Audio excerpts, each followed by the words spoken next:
Hello friends, good morning. Welcome to my mini blog. तो आज blog T start हो मोर तुलसी पत्र रे केबे केबे कान्हा निजे निजे मागिकी तुलसी पत्र तो आज सकाळु मागिला मु ताकू देली। तापर ताकू आलमंड दुटा खाइबा देली। खाई देखते से भारी खुशी हुए। आलमंड देखिले बादाम जातीय जिनस तर भारी प्रिय। से खाई सारापर आज गोटे मजा कथा शुणु।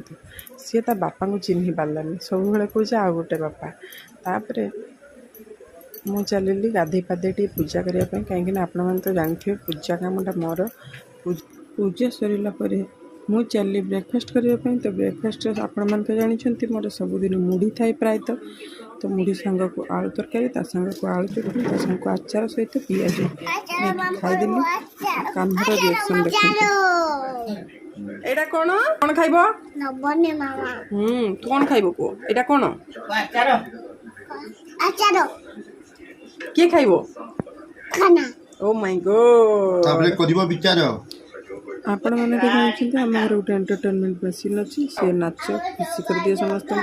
तापर आम टे बाहर मार्केट मार्केटिंग कर गली पूर्ण घर को कहीं अकाउंट सेटअप मोर कर सारापर आसिक लंच कली। लंच रे देखते मोर पखाड़ शाग भजा, बैगण चटुणी, कदली भजा देखिए पेटे खाई सारिकी शोई पड़ी। शोई उठी चली ड्यूटी।